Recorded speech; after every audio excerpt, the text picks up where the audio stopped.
我是雅比中心的主任蓝佩佳，那很高兴今天来参加这场金九讲座教授的 mini course 好，那我先跟各位介绍一下，就是金九教授讲座是南韩的金九基金会给社科院的捐款，好，那这笔捐款，那其中有一个部分的使用呢，就是希望可以聘请这个亚洲研究方面的杰出学者。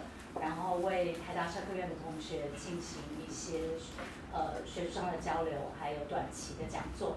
那我们今天非常高兴、非常荣幸请到我们第一位的金九讲座教授就是 UCLA 社会系的李金君 Ching 李教授那我想大家都对他的这个过去的学术成就都很清楚那我很简短的介绍一下那这个Professor Lee 是伯克莱大学社会学的博士，那之后曾经在很多所不同大学任教，包括 Michigan， 包括 UCLA。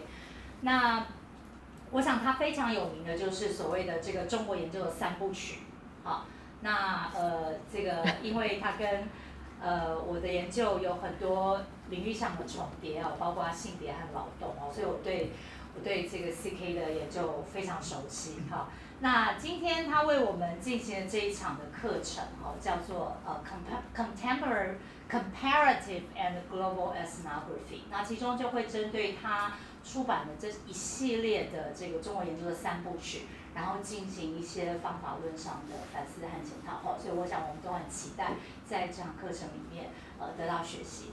好，那我就不多说了，那请大家一起跟我来拍手欢迎他。谢谢。I'm going to speak and talk in English and Chinese.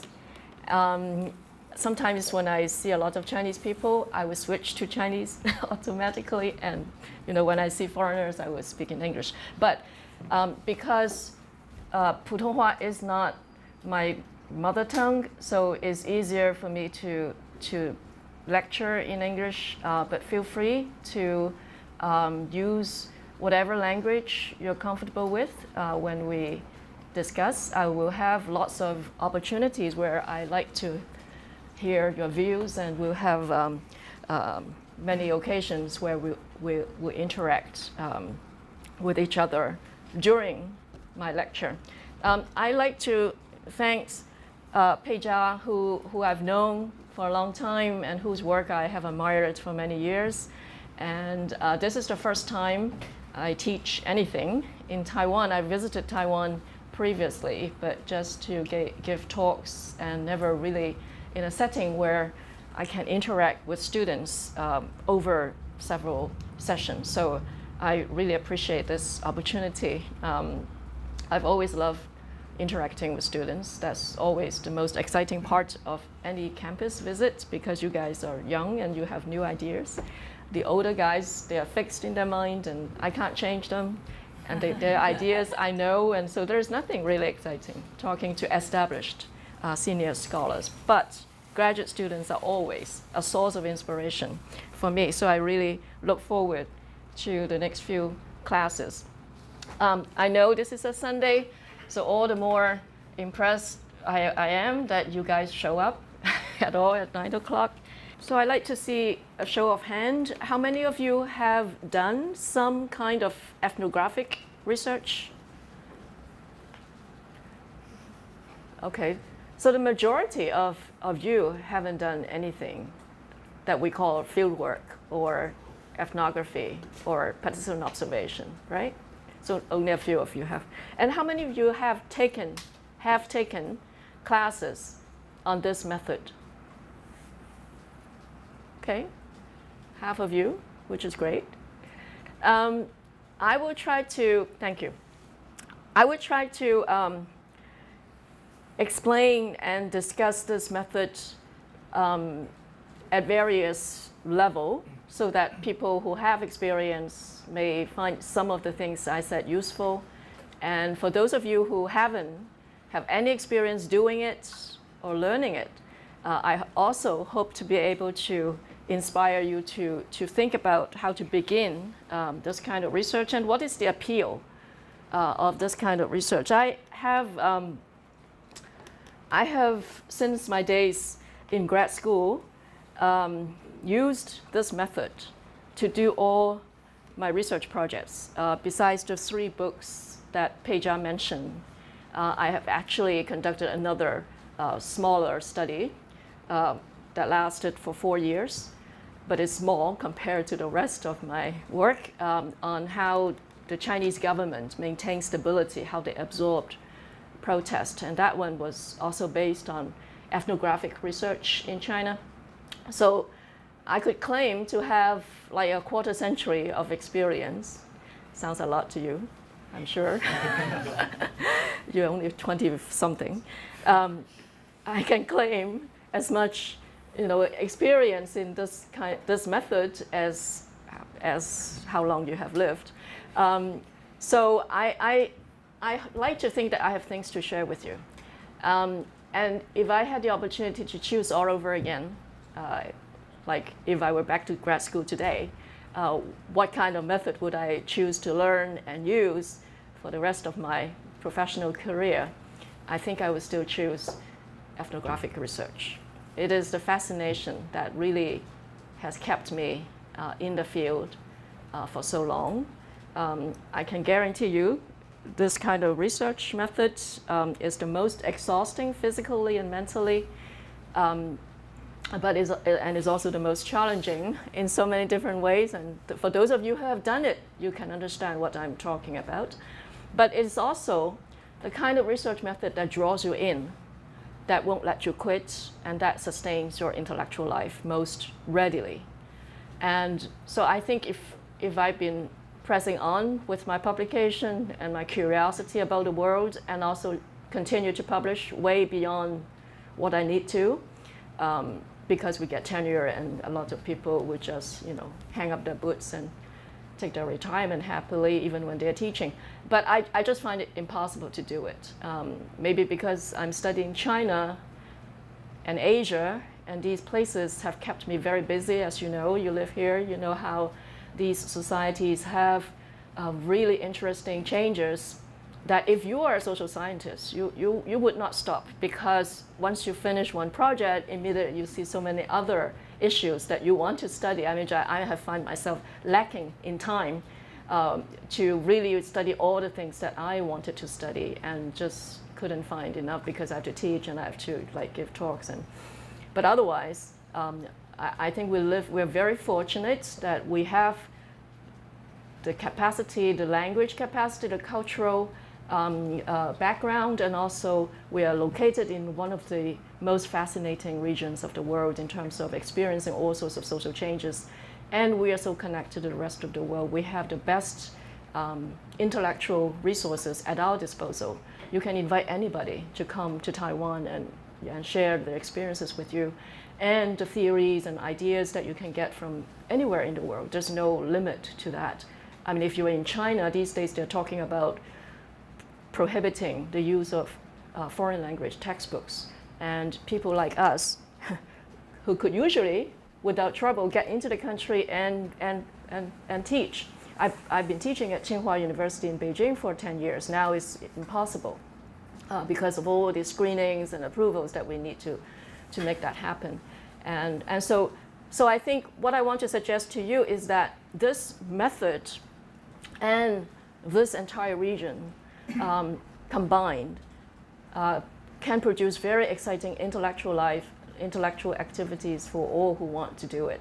And I'm just very gratified that I have this opportunity to share with you, and hopefully convince you to use and try it at some point in your graduate career, and see if you get addicted to it as I have been. And you'll enjoy it. You'll find it very difficult, but and challenging and frustrating. And that's why most of my projects have taken me 5 to 7 years to finish, because that's just the way it is. I mean, nobody make allowances for our presence. Nobody wants us to study them. If you want to study them, you just have to be patient and find your ways to their world. But I think the payoff, the intellectual payoff, is unparalleled. You can't really produce the knowledge that people produce based on ethnography by using other methods. So there are some very unique capacity and potentials inherent in this method. And so I'm not here pretending I know all the answers to your questions. I'm still, even after having spent so much time doing it, I still find myself exploring what this method can do, what it cannot do. No method can answer all the questions we pose. It depends on what you want to know about the world. So when you choose a method, you choose not because you're just committed to it, but you choose because it helps you to answer a certain type of question. Some questions that sociologists ask are comparative historical in nature, and if that's the case, then ethnography may not be the most appropriate tool for you to bring to bear on your questions. But ethnography actually can be combined. This is something that I hope to convey to you, although with time limit, I can only concentrate on ethnography. But these days, and in my own work, I have found myself combining, integrating, or triangulating ethnographic research with other kinds of methods. Actually, in graduate school, my first aspiration was not to be an ethnographer or ethnographic sociologist. My first aspiration when I first entered grad school was to be a comparative historical sociologist. And I sort of got inspired along the way because grad school in the US, I'm sure in Taiwan as well, they forced us to take a large number of courses at the beginning of the program, I think 2 or 3 years. And as a result, I was exposed to things that I wasn't prepared to read on my own, but was kind of forced upon me because I had to, be informed about a number of fields, not necessarily the ones that I eventually worked on. Anyway, so mixed method is the most fashionable research method for PhDs in the US and I suppose also around the world. That means they're trained in multiple methods, one of the most popular among our students and in the US in general is ethnographic method. But it by no means exists on its own. Many people combine. You can use survey in the same study. More often, I find myself combining comparative historical sociology or method with comparative ethnography. And I'll explain as we move through the course how and why and when we do that. But I just want to disabuse you of this notion that for any ethnographic sociologist, the only data come from fieldwork. That is wrong. And I've never seen a really good sociology research or book that is mainly based on ethnographic research that only uses data that you collect through participant observation. Don't confine yourself. I have my own graduate students who came to my class at UCLA with the kind of erroneous idea that, well, we only do ethnography and the only acceptable data that goes into the final product come from our time in the field. Absolutely wrong. Okay, so this is the first point. You always have to think about what other slices of data, we call it, or what other kinds of data. You don't limit yourself to ethnographic field notes when you find data or use data to make an argument or to answer the questions that motivate your research. But we do rely on a great part on ethnographic fieldwork. So open yourself up to many possible ideas. Textual data we always use, statistics we always use, history. Some of the feedback that I got from the readings touched on this issue, how ethnographic research could be historical. We could be historical, it is possible, but not by restricting ourselves to data we collect in the field. But fieldwork allows us to specify what historical factor would be important. So So through fieldwork, we connect the present to the past because we can see among all the possible social factors impacting on a particular situation, which ones are relevant. And from there, you try to reconstruct the history of those mechanisms and factors back to the present. But without field work, there'll be unlimited number of possible factors that we may not be able to specify. And so field work is absolutely integral, and I would say causally very central to a project that has an explanatory goal at its heart. So this is a challenge for me to try to explain those methods in 4 classes, because back at UCLA, I teach this class almost every year to our PhD students. And we usually is a ABC, is a whole year. So we start by reading exemplary work on this to expose students to what is the end product from using ethnography.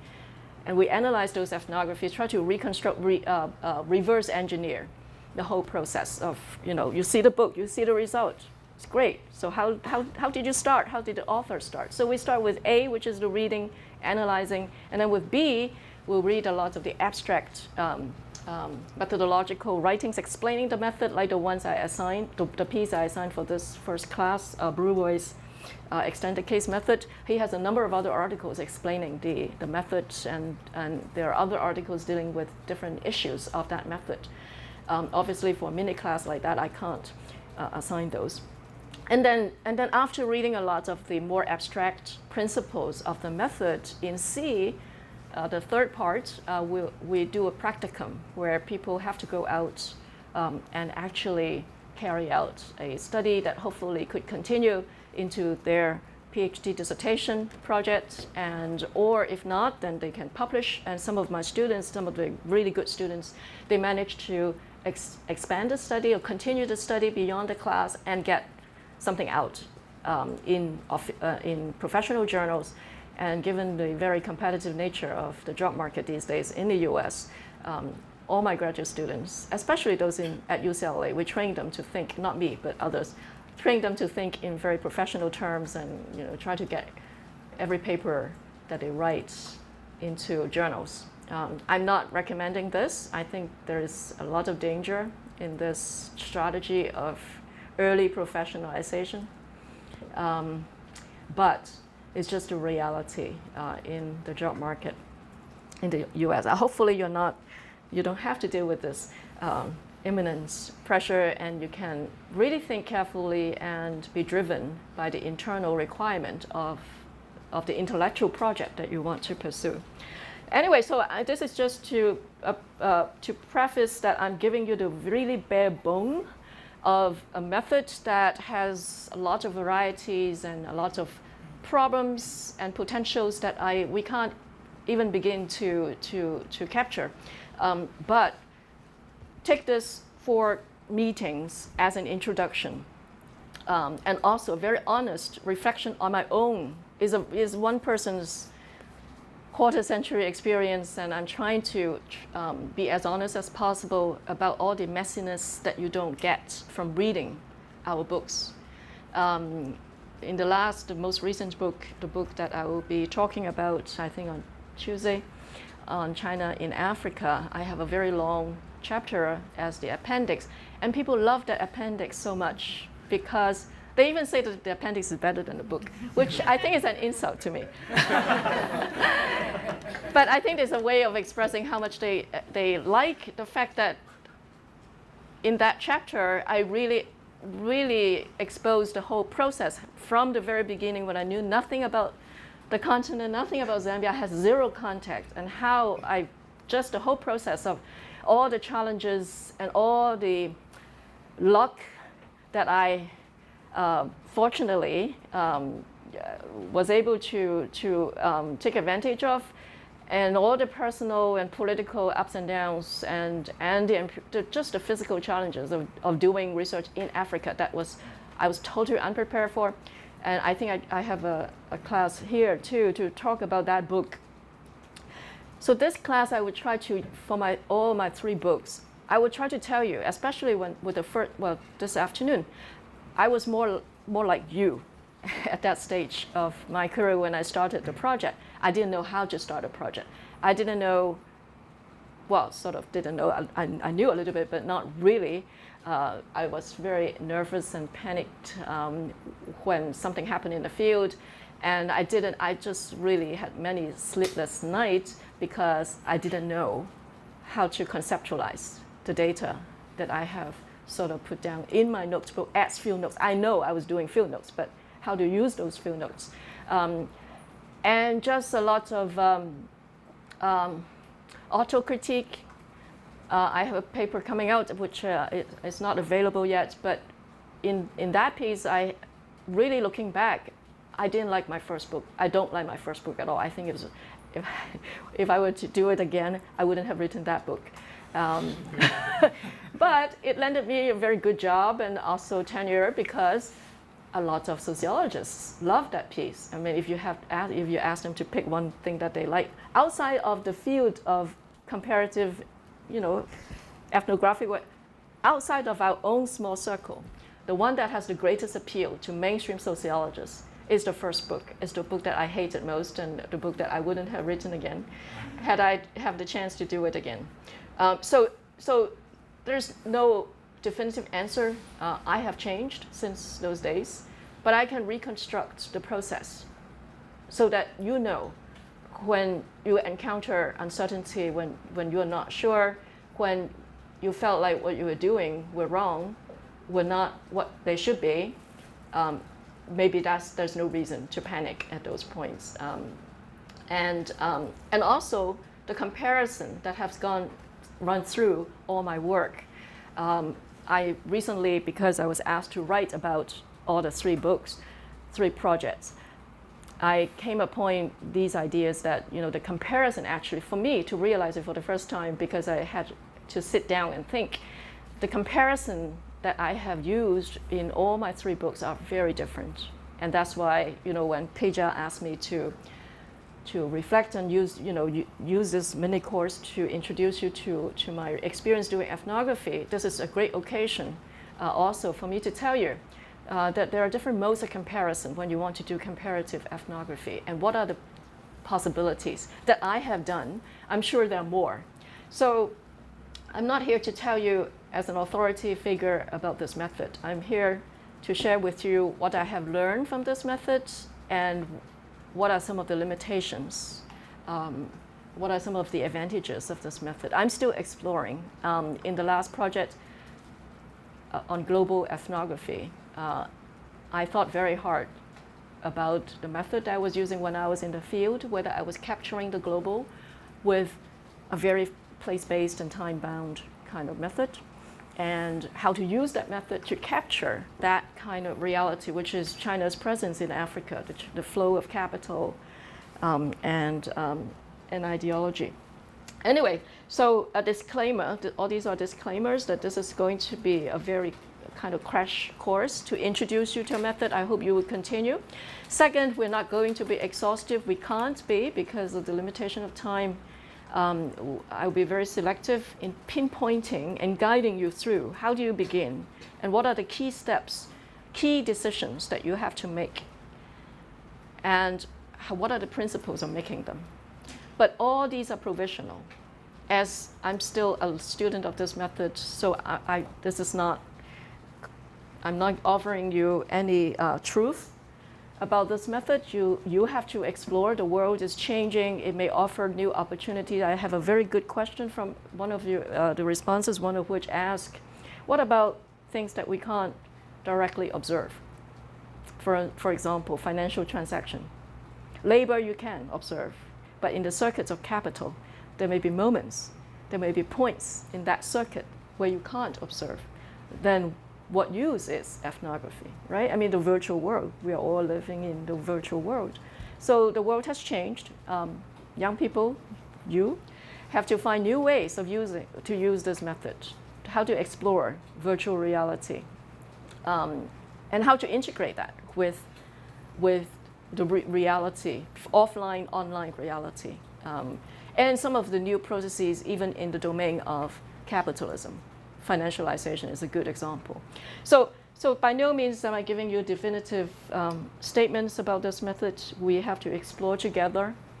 I don't think anybody has definitive answers. Even if Burwai was here, he would not claim to have definitive answer. As a matter of fact, I learned that attitude from him.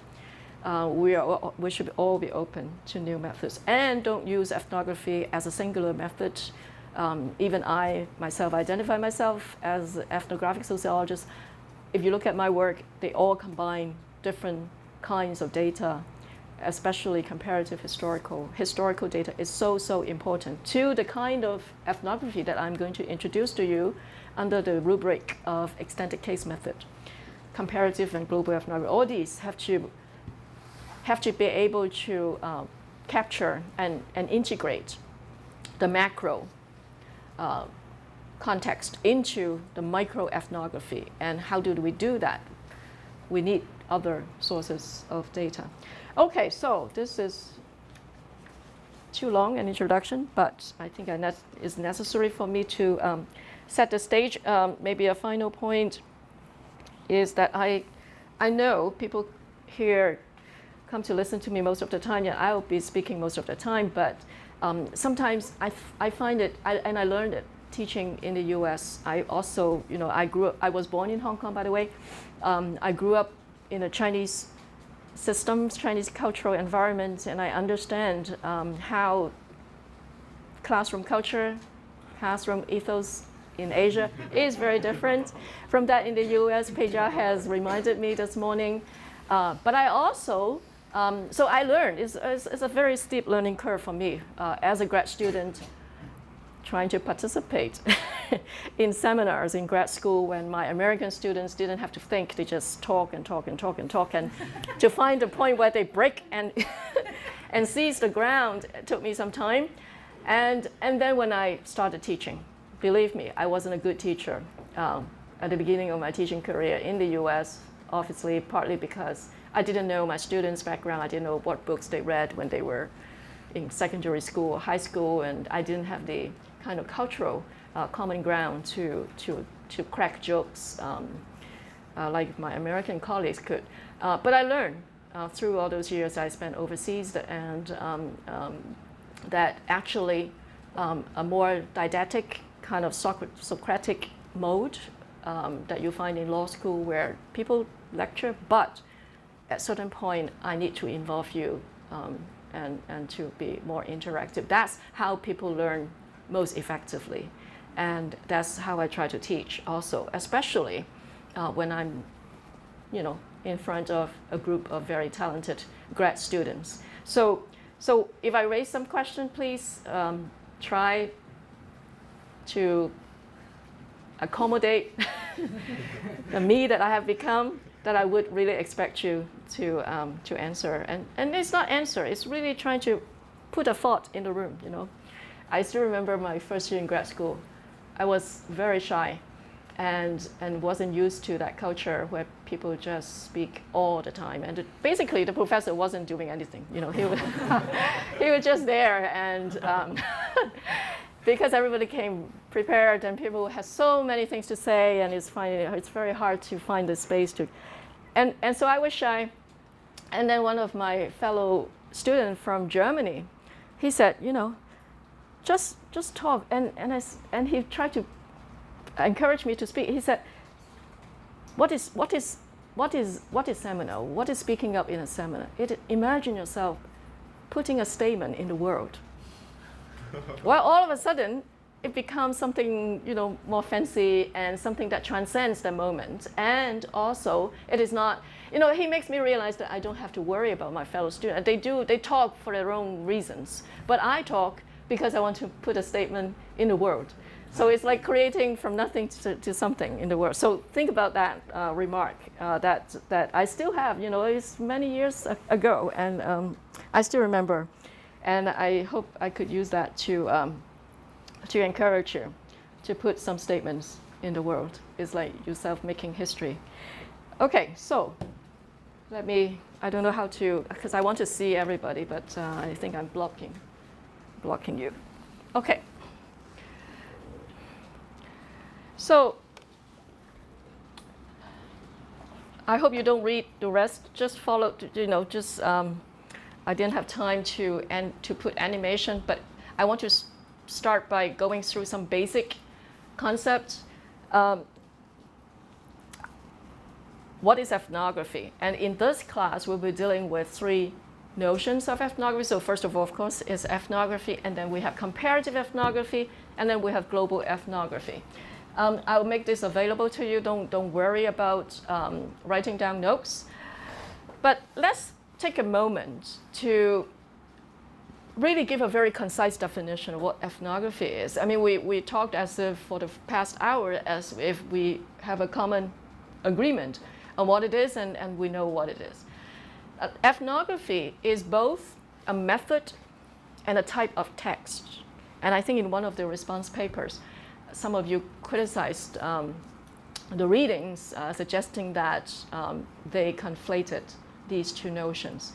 When we use the term ethnography in this class and in many, I would say, publications that you would come across, ethnography means 2 things. One, the first thing people use when they use the word ethnography in sociology or in the social science in general is when they refer to a method of data collection, and is AKA also known as participant observation, but it's just easier to say ethnography. But you can also say participant observation to be more precise when you're talking about the method. That is the way to collect data through. What is the method? What is the essence of the method? The essence of the method, I would say, is interaction and co-presence of the researchers and the subjects. It may sound, okay, well, of course, but not necessarily, because if you think for a moment and about the method that often is used together with participant observation, and sometimes in lieu of participant observation, and that is in-depth interviews. When you interview people, you also interact, right, with the subject, and you also have a co-presence of the subject. But what is different then between in-depth interview and participant observation? Anyone? Why can't we all use in-depth interviews? It's about the membership. Because I took you have to. It's about membership. There's 3 types of membership: referral, active, and full membership. Any level of the participatory observation, you have to take a membership. But the interview, you can just be there and the interview 1.5 hours and disappear. You don't need to be part of that. Right. So that very good. That's immersive extended participation. The co-presence is not one moment or brief period or one encounter. So you have a time dimension of being immersive into the presence of the researcher and the subject. So the co-presence we're talking about here and the interaction we're talking about here last over an extensive period of time. But what about repeated interviews? You go back to the same interviewees, you sit down with them. So will that be a kind of extensive, immersive interaction? There's still something that we haven't mentioned that is the essence of, yes. Can you say to the microphone, please? I'm just thinking about the environment or the settings that all around them. You can speak Chinese if it's easier. 我只是想说那个，大声一点。应该是我猜应该是那个他们实际事情发生的地点，你没有办法完全掌握，即使你一直回到那个地方去 interview 同一个人。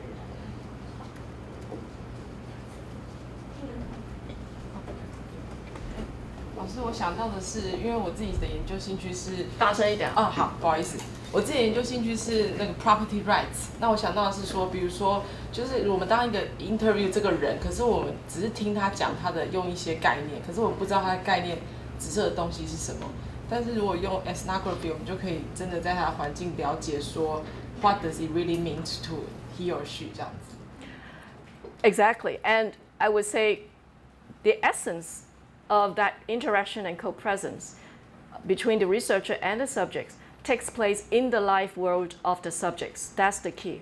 You don't take, now for a lot of in-depth interviewers, they have, whether individual or focus group interviews, they gather people together or take the subject out of their life world into our life world. They take them to this campus or to an office or to a, a focus group kind of interview room. That's taking them out of, taking the subjects out of their life world into our life world, and therefore decontextualize, abstract them from their life. And that is a no-no for ethnographic research. To be ethnographic, to be qualified as ethnographic research, the interaction and the co-presence between the researcher and the subject has to take place in the time and space of our subjects. So this is, you can call it membership, but even without any kind of membership, you have to go into the subject's life world, their time and their space and the community, their networks relationship. And so participant observation has that kind of feature. And so it's not replaceable by in-depth interviews. Although once in the field, that is once we are in their life world, once we are in their time and space, we talk to them. We can also sit them down over lunch. We can have drinks with them. We can do we can talk to them at length, which looks like in-depth interviews. But the difference is the context of that in-depth interview, whether you're taking them out of their milieu and put them into yours, which is totally alienating to them. And also, without the context, we don't understand. Sometimes it's difficult for our subjects to explain something that is tacit, that is assumed, implicit. They understand, but they can't articulate. So it comes with a lot of baggages if you take them out of their natural environment and put them into our environment. We are comfortable in air-conditioned room and talk for hours, which, by the way, talking, if you have done any field work, you'll realize we are used to talking because that's our business. We don't do anything. We sit down like today, whole day, for a number of hours. We just talk. But for most ordinary people that we study in the real world, they don't talk like that. And if you take people out of their family or the places that they're familiar with and make them talk for hours, that act, that speech act itself is making your data very invalid. So I think this is the essence that you cannot let go, that if you think about doing ethnographic research, you have to go into other people's world and life. And that's the reason why some of my students, they like this method, they want to do it, but they feel that they can't do it. Why? And this is a question that I'm posing to you because I'm sure you're here because you're interested in this, but you have to learn to be able to go into other people's life world and to interact with them in their time and space. So for instance, for my last project, I have to spend a lot of time in the mines, underground, because unfortunately the Chinese are big in mining investment. And I wanted to study outbound Chinese investment. So there's no way for me to avoid mining or the natural resource sector. It could be something else, could be gold instead of copper.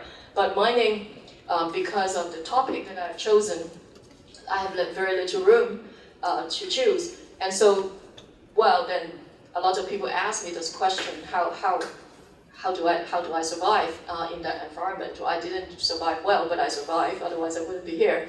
But I guarantee you it's a very tough world, much, much tougher than the factories in China that I've studied for a long time. So, but that's the physical challenge. To be in other people's life world means what? You can't be shy.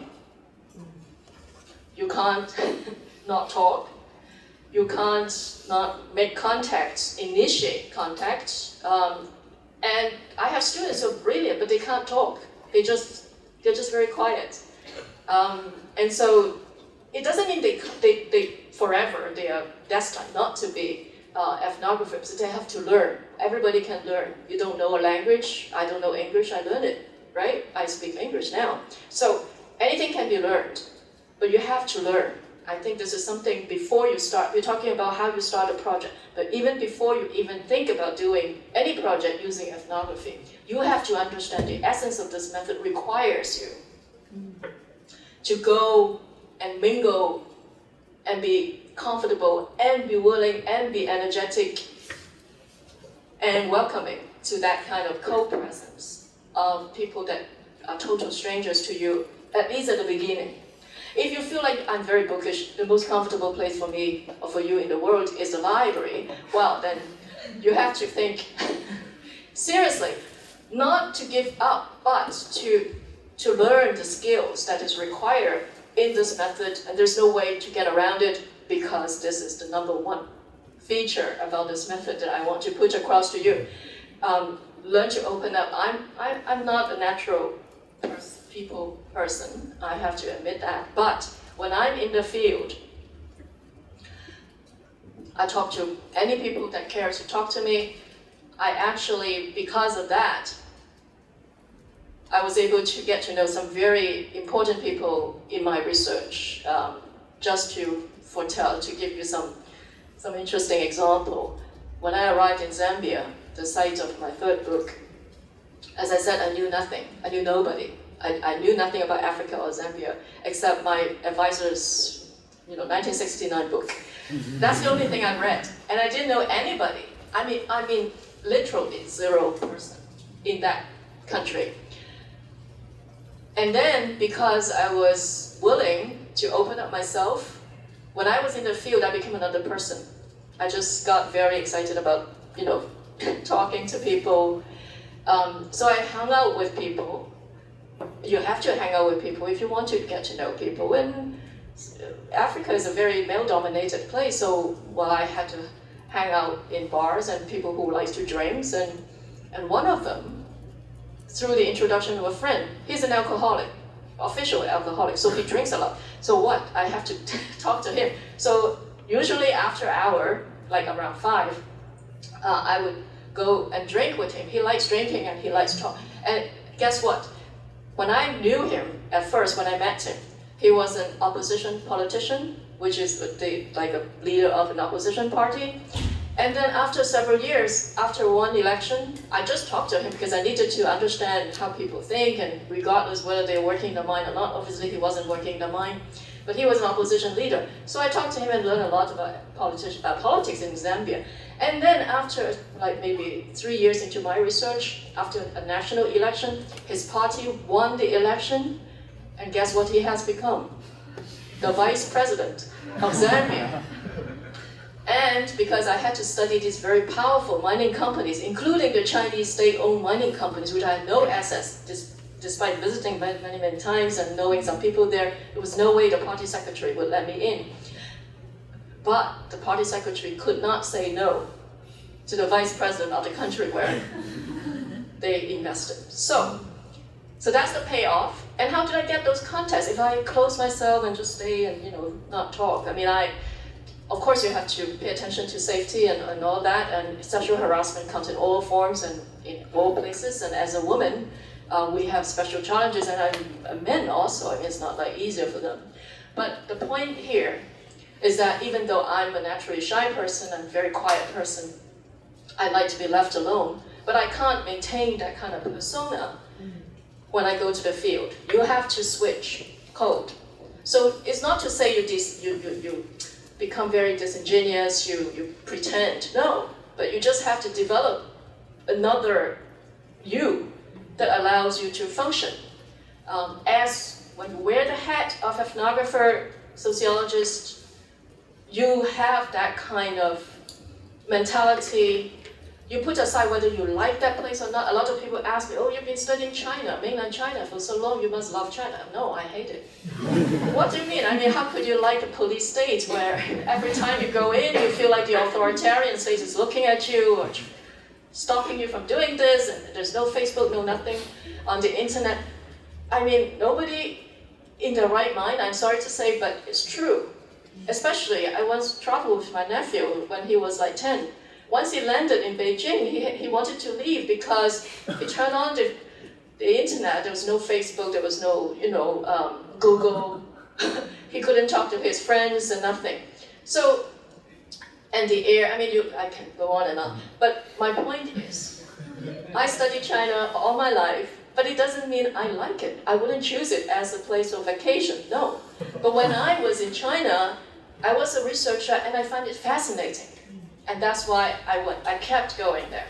So be prepared as an ethnographer. You really have to put your habitus aside and get into the livelihood of others. And with that comes all the challenges, but also all the fascination that is associated with this research. It's like acting. People you talk to, actors, they would explain to you the charm of drama is to live under the skin of somebody else, of different personality. Similar, not quite, but similar kind of privileges are offered to ethnographers. But you have to be prepared. You have to learn the skill, like you have to learn the skill to act in order to really inhabit the personality of another person, which is not you. So gain access to that. Be curious. You have to be open, no matter your background. Maybe your family, your socialization, the family turns you into somebody who's very is an introvert, but you have to change yourself. By the way, if you have questions, feel free to talk back to me or ask questions. Otherwise,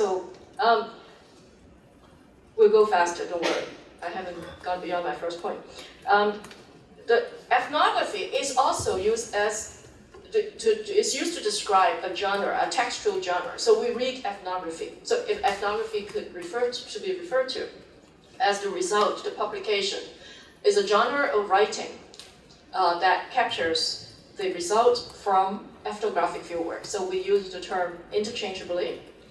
What about comparative ethnography? Now, you don't have to do comparison with ethnography. As a matter of fact, most ethnographies are not comparative in the sense that it is a case study, and that is how the mainstream circle of sociologists would understand ethnography. It is a single case or multiple cases, but not necessarily comparative. And it's very justifiable to do ethnography, especially if you are anthropologists. I know some of you are anthropologists. There is very little, perhaps, intellectual impetus from anthropology to conduct comparison, because a lot of times anthropologists look at a field site or a phenomenon from a very different standpoint. They don't want to generalize because they think things are not generalizable, and their goal is not to explain.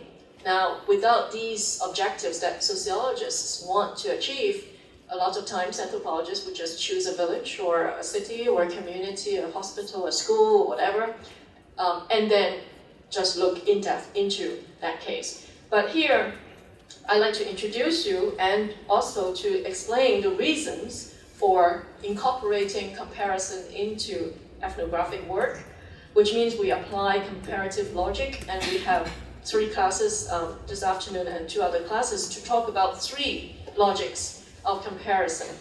I call them, the first one is today's variable comparison, the second is encompassing or integrated comparison, and the third is eventful comparison. So if we do comparison, that means we have more than one case, and then we'll talk about in a minute what is a case. without multiple cases, it's very difficult for you to, it's even impossible to talk about comparison.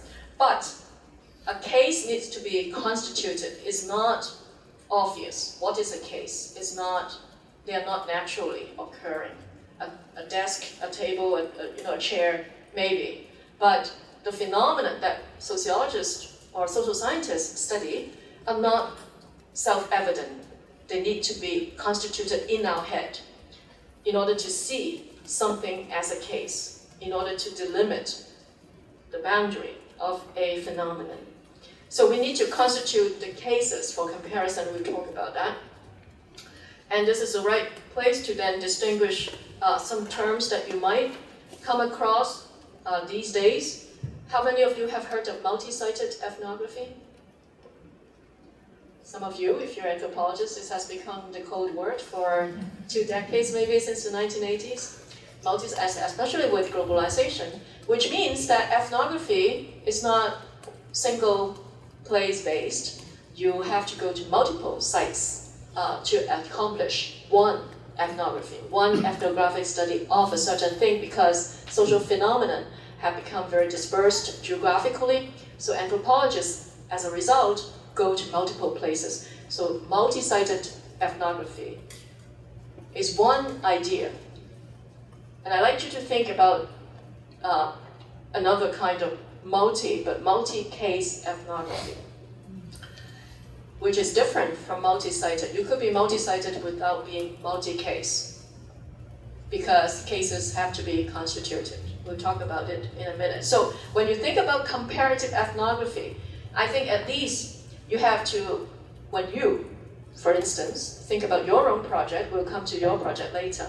When you think about your own project and think, oh, well, I want to do comparative ethnography, what you need to think are 2 things as the bare minimum, which is 1, what kind of comparative logic you want to apply. Second, what are the cases that you would constitute? Because you can't have one case and do comparative ethnography. Even if you have one site, you have to analytically derive comparative cases out of one site, which we'll talk about later. But these are the basic questions that should come to your mind when, as a start, at the beginning of planning for research. The third concept that we will go through here in this class is global ethnography. Now, it is a particular kind of ethnography that is strategically located at some critical intersections of scales and units of analysis. It is strategically located in sites which allows you to observe this intersection of forces of different scales, from the local to the communal to the national and to the global. You find not all sites could give you access to global processes. So when you think about doing global ethnography, think about sites which allow you to examine the intersection of forces and processes that occur at different scale. Scale is a geographical notion. You have to, local is about spatial scale. And multiple units of analysis would come together, would interact at that particular site. For instance, I study global China, which is China outside of China. My last book was about capital flow from China to Africa. It's a global process, right? It's investment from one country to another, crossing continent. I have to choose a place where I can see interactions between the local, the national, and the global, and the cross-national. And I found that corporations are very important and very useful sites. You go into a corporation, a big multinational, in this case, a state-owned company invested by the Chinese government. And there, I shadowed several months the managers, the top managers, the CEOs, the CFO, and all the major guys, engineers. And by observing and understanding how they make decisions, I can see how the local political pressure are acting on them, how the Beijing government is also acting on them, how the global copper price market, the fluctuation there, affect their decision. So those observing this group of people, it's a group of people. They are managers. I have a picture in the book showing this team of managers. They are people, but their workplace is exactly this kind of site where I can situate my ethnography, and through that site, be able to observe how all these different levels and forces at different scale come together to affect their behavior. Does that make sense? Okay. So you have to choose if you want to do global ethnography. If your phenomenon, the phenomenon that you have chosen to study, involves different realities at different scales. Doesn't have to be global, like global investment. No, it could be a national in Taiwan. There may be, I don't know, community level, district level, national level kind of forces and processes. Then you want to make sure that the site that you choose for your ethnography gives you access, allow you to examine the processes and relations that are constitutive of those forces and scale and of different scales. Anyway, so that's some really introductory remarks about the key terms that we'll be using in these classes this week. Compared to other qualitative methods, I want to flag that there are multiple other methods that are called qualitative. So ethnographic research is one type of qualitative research. Again, if you like qualitative data, you don't have to do ethnography. It is not the only way to get qualitative data, get access to the agency and the action that constitute social reality. You could do, for instance, in combination with ethnography or as a standalone method, archival research, textual analysis. A lot of people do textual analyses of some kinds of documents, for policy researchers in particular. If you study ideology, for instance, you study communist ideology, you look at people's daily and do a content analysis, textual analyses. Experiments, by the way, have seen a comeback in, I don't know in Taiwan, but in the US, in the West, has a strong comeback. Some of our job candidates we're recruiting every year. So, and the junior faculties, the assistant professors, are the ones who really represent the future of the discipline. And I've noticed that in the past few years, junior faculties, candidates, many of them have experiment as part of their arsenal of research tools to get at the motivation of people. So you could consider experiments. I've already mentioned in-depth interviews, which are the ones that the method that most commonly combined or replaces ethnographic research. But we can talk about the downside of doing in-depth interviews alone as a way of getting data. Okay, so that's so much for the choice. Yes, please. I talked to several. Can you? Okay.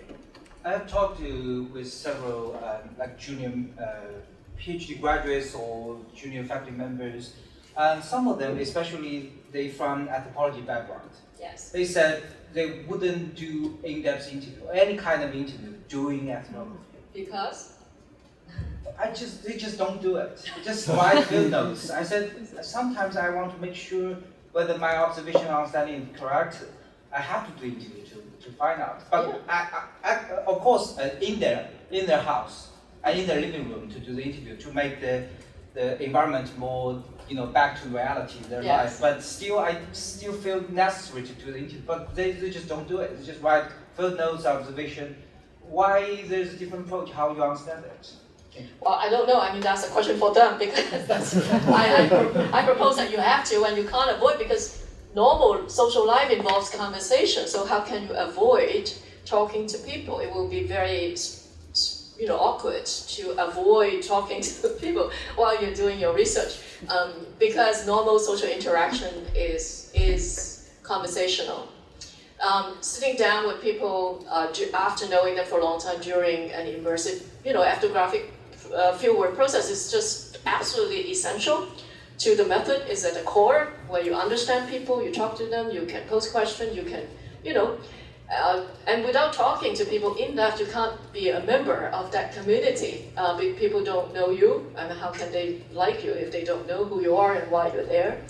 And if you are studying sensitive topics that needs a lot of explaining, cultural explanation, you need to do in-depth interviews. So I would propose that you go back to them and ask. I never recommend people just be a fly on the wall, as they say, because you don't learn much, I would say. So sorry, I can't answer that question. I see no reason why you can't. It's not contaminating at all to conduct in-depth interviews, and I do it all the time, if you ask me. Okay, so much for the method part and the kind of basic concept. So how do you then begin a research? How did you begin? Let me ask you. Don't look at the notes. How do you begin? Anyone?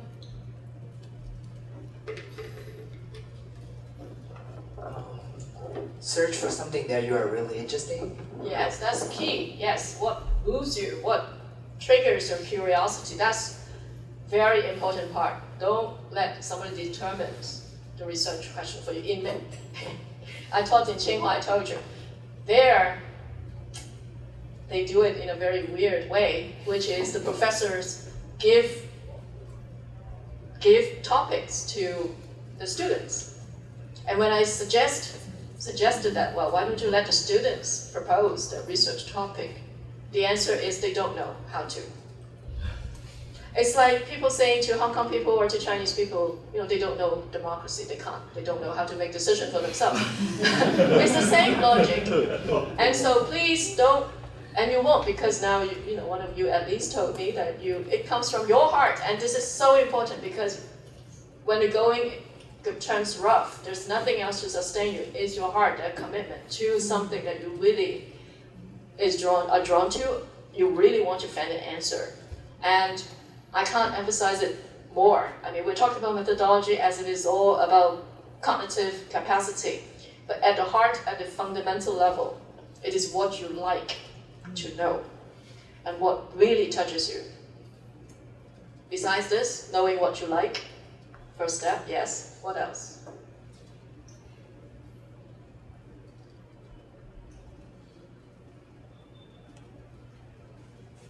How do you begin? Gatekeeper to get to know somebody in the field. You have to consider assets, but when you think about assets, you already have some idea about what you want to study, right? But how do you decide that you want to study that? Yes. 如果是我可能会就是先去我感兴趣的那些地方先看一看。就假设我是做赛歌，然后我就会去假设附近的歌社，先观察一下他们在干嘛。也许看不出来，可是再进一步的去找人说，那个歌社是谁的？我可不可以去跟他聊个天？对，先进一步稍微了解一下我的田野大概会是什么样。So you get some initial acquaintance with the topic, with the kind of subject matter that you think you are interested in. Maybe after checking it out, you find it too dirty, you can't stand it, and you don't. It's not that interesting anymore, right? I used to live in a place where our next door neighbor illegally raised a lot of cycle. Yes, cycle. So I know it's terrible sanitation-wise. But he apparently made a lot of money. So what else? So you try to get yourself acquainted, make sure that this is something that you're fascinated with, something you like, something you have some initial acquaintance. All of you have some. Yes, please. Some important and impactful events 一些重要的事件或是一些重大影响的。像之前我们在上民主史的课的时候，有一些著作就是根据我记得那个California那边的一个就是热浪的事件，然后去写的一些民主史，那就针对当地就是不正常的一些气候的状况，然后去做就是后续的田野跟一些就是调查这样子。对。重要性 the important significance, some kind of significance. A lot of people at the beginning, novices to this method or to social research in general, like undergraduate students, I can't blame, you can't blame them, everybody has gone through that stage. They would just pick any research question that strike their fancy. Research question, they call research question, but questions that can be answered by a day of investigation. One day of investigation, you resolve the question. That's not important. That doesn't sustain a research. You don't need the research to answer those questions. So you want to find research questions that have certain kind of significance or impact that really compels in-depth investigation using social scientific methods. So you have to think about the significance, not just because when I say, oh, something you like, as if it is very subjective and individual based. No, it can't be, because after all, we are social scientists. We have to study something outside. Now, a lot of students, I don't know, here again, in the US, we are under this very disastrous political atmosphere called identity politics. It has gone over, I think, just gone out of proportion. We have every year sitting on the admissions committee, you see statement of research. They have to explain what they want to do, why they want to come to the PhD program and be trained as a sociologist. And everybody say, oh, because I'm African American. And my race has been oppressed for so long, and I want to use sociology to help improve my own ethnic group or my own community. It has become, rather than research, it's me-search, finding yourself. And I think that's something that is, it's not that it's not significant, but through scholarship, you don't need to do it. You want to do something for your community, be a social worker or be a community worker. But in order to sustain a scholarship, a scholarly research, you have to say something about the social world that has significance beyond your own individual commitment. So impact, how to establish impact and significance. Why do you do? If other people have done it, then you don't do it, because otherwise you're reinventing the wheel. You can find the answer in existing knowledge, then you don't. That's why the first thing we're coming to this very important idea of formulating puzzles. Not all research questions are puzzles. To become sociological puzzles or puzzles of any kind, you have to, and therefore important or significant, therefore your research, the result of your research will be significant and important, is that you have a puzzle. By resolving that puzzle, you will be contributing to existing knowledge that without your research would not exist. That is important. If other people have already ideas and data to explain what you're interested in, then your research won't be significant, because the knowledge that is needed to answer the question is already there. So how do you then, one of the most difficult part teaching this method is to help students transform or translate their research questions into sociological puzzles. It sounds easy when I say it in the abstract, and that's why the limitation of this kind of course is that I can only tell you some general principle and what it is like to translate research questions into puzzles, but I can't really hold your hand to do it, which we do through the year course. To turn some questions of curiosity, some empirical questions that really you are interested in, into sociological puzzles, have some certain requirements. And one of the most important requirements is that you have to constitute it as an anomaly, or as something. What is anomaly? Anomaly is something that you can't explain in light of existing knowledge. That is, you have to look and search from various fields and see, hey, I have this question. Have others done research that can answer the question? And to have a puzzle means that even after that kind of searching in existing knowledge, you still can't answer it. And that is a puzzle. So puzzle is not something that I don't know, or something that ends with a question mark. Although both are necessary conditions, they're not sufficient conditions to constitute a puzzle. To be a puzzle, you have to go to the library, you need to read, you need to find in the literature things that are relevant, good theories, good ideas that are relevant, but still considering what other people have done in the area of your research, you still don't have the answers. So this is the first thing. You need to engage other existing knowledge that we call theory. Now, theory is a term that is very tainted, that has different meanings to different people. But theory basically is what? Basically, at a very fundamental level, I like to think of theory as an accumulation of knowledge. And we give it a simple term rather than accumulation of knowledge, which is too long. Theory to me is other people's findings accumulated together as a body of knowledge.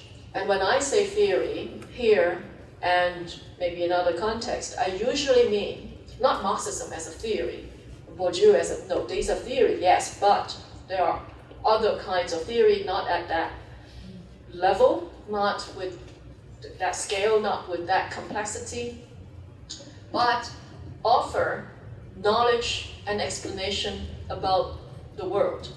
And we call that theory. And that's why theory should come at the moment that your consultation of theory is not in the middle after I decide on my topic. No, it's at the beginning when you say, when you formulate a research question. This is a step that a lot of people miss, and they waste a lot of time because, like the undergrads I mentioned, or some of the graduate students, they think they have something that really is exciting, that can sustain a dissertation. A dissertation, by the way, has to be an original piece of scholarship. You have to contribute original knowledge. Because the question they have found excites them, but they didn't realize that actually it's not that exciting if you have read existing work. So, before you say I have a research puzzle, you need to read a lot. So that means the moment you say, oh, I'm interested in this phenomenon, the next thing you should do is to check it out, gain acquaintance, but also immediately go back to sociology, go back to anthropology, go back to whatever field you are from, and consult theory in the sense of past knowledge about that thing or similar thing. You have to turn your curiosity into a puzzle that cannot be explained yet by existing knowledge. That would give you a very firm foundation and assurance that the end result of your project will have theoretical implication because it is something that existing theory cannot explain. And when you have that, when you hit that, it will be a very assuring thing for you to continue and spend next, a few years, for instance, to look into and do your data collection and analysis. That's the first thing. Think about a puzzle. Constitute a puzzle, going back and forth between the field and knowledge is an ongoing process that should sustain throughout, from the very beginning, from the moment you write your research proposal. This week, I've been asked to sit on the exam committee of two MA students, one of whom I think is here, who's writing, is it you? Yes. Writing an MA paper proposal. And so he has to, of course, talk about what he's interested in, but also why it is a puzzle. And we will have a debate about whether he has found a puzzle or not.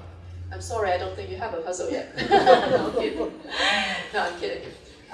But this is something that doesn't come easy. He has read a lot. I mean, read his proposal, you realize he has done a lot of research, and I think he's struggling, and we will help him to formulate a real research puzzle. It's a struggle, by the way. The research process is a struggle at many levels between many things, and that's why it is so exhausting mentally, because it's an ongoing struggle. You think you have a puzzle, yes, while you start, and then a week later, you knowing more, going to the field more, then you realize, hey, my puzzle has changed a bit, you reformulate. So puzzle isn't formed once and for all. They are reformulated throughout as an ongoing process. And at the center of this ongoing process of reformulating puzzle is the centrality of theory and concept. Now, there are traditions in ethnographic research that reject the centrality of theory and concept. The advice, this other tradition, we call it the Chicago School or the grounded theory tradition. Some of you have heard or read, and if not, then just you'll come across it if you read any textbook on this method. That would advise the total opposite of what I'm advising here, so I need to flag that to you. The Chicago School grounded theory method suggests that you should go to the field without theory and concept. You should be uncontaminated. Your mind should not have any baggage. You go. I'm telling you an exercise that my colleague, well, we have 2 classes on ethnographic method. I teach one, and then my other colleague teaches the other. And his exercise for his student in that class, in our program, is to send them to a supermarket and write down what they observe. Don't think about anything, just go into a supermarket, or it could be a canteen or I don't know, emergency room or any place. That's the first step they do, is not to formulate puzzle, not to worry about theory, not to worry about what other people have done. Have as clean slate of a mind as you can, and bring that to the real world and do what? His students, were asked to expect something to emerge. Something exciting, interesting would emerge while they're there. So their job is to write down what they see as unexpected, surprising, interesting. Okay, I don't know. How many of you have done that kind of exercise? Have you done it as an undergrad? Yes. Were you able to do it? Yeah, we were supposed to sit in a library and observe what people do in a library, just write notes what people do, hear what they talk about, and teacher also asked us to close our eyes for like 10 or 15 minutes and just use our ears to hear how people move and what is the noise in the library, and so it was very interesting. Yeah. It was very interesting because... Yeah, but I didn't come up with any theory or anything.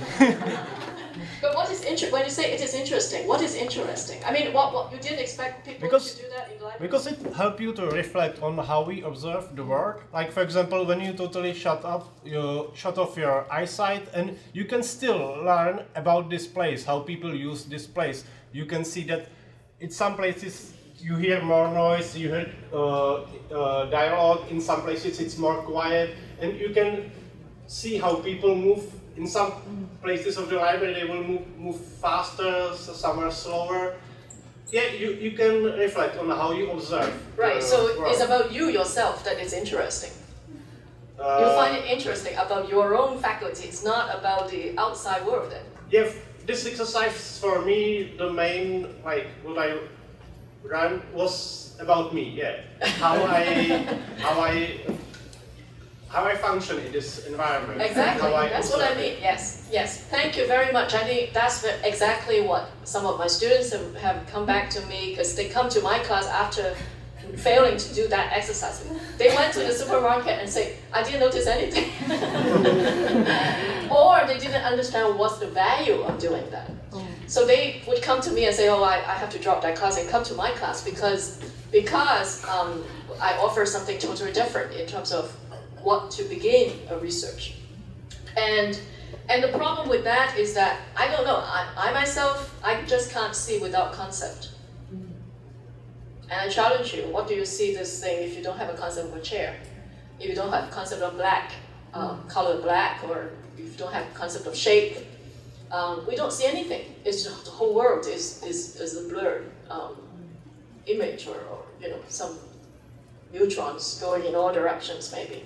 So, but I have to tell you that for a long time, and still, it's a very strong tradition where people are taught to do ethnography without caring for theory, and that is how you invent or generate theory.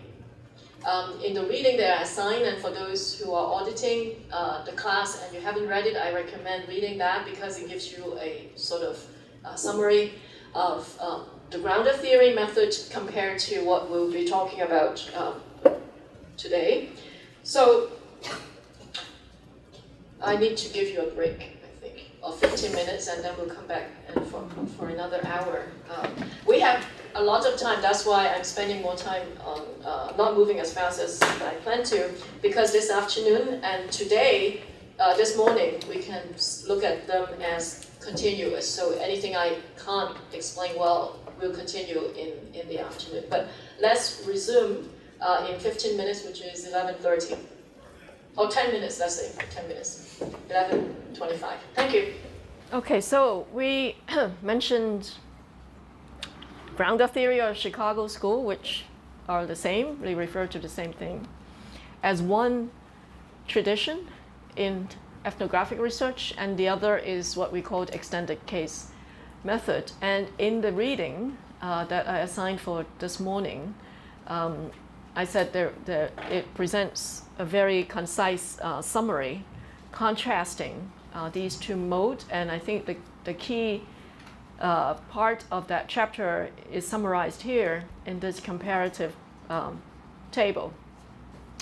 So many of you have read that piece. All of you who have signed up for this class have read that piece, so I'm not going to, of course, go into the detail of the arguments, and you should read that because I think it gives you a very good grounding on the different traditions. And you can choose. I'm not saying that you can't do grounded theory, but I think you should be aware of some of the assumptions that go into that theory. This slide, by the way, the slides will be available to you right after this class. You have to distinguish between technique and methodology. The techniques are the same in these two traditions. But the methodology, that is the relation to theory, the theoretical assumptions behind these techniques, these traditions, then within these traditions differ in terms of a lot of the theoretical assumptions that come packaged with a particular school. So when we talk about doing participant observation, we can talk about, as when we discussed later my books, we can talk a little bit more about the techniques, what I did actually in the field, in the factories during protest, or in Africa. So those are practical skills, and there are lots of textbooks on the craft procedure. Think of doing research as a craft. And there are techniques that you can master to do that, to go through that procedure. The how questions, basically, how to interview somebody in the field, how to relate to people, how to structure your interview, how to write few notes. There's thick books on that particular topic alone, on few notes. I can explain that when we go through the different books that I have written. How did I write few notes when actually I was tied to an assembly line that doesn't seem to stop 24 hours. So how do you, as a worker doing my ethnography, how do you find time to write few notes? Well, there are actually different types of few notes. Some of those you could write while you are tied to the assembly line, but others you have to write after your shift. Anyway, so we'll talk about those techniques using my, my own field work as example, starting this afternoon. But I'd like to draw your attention to methodology, which is not quite the same as techniques.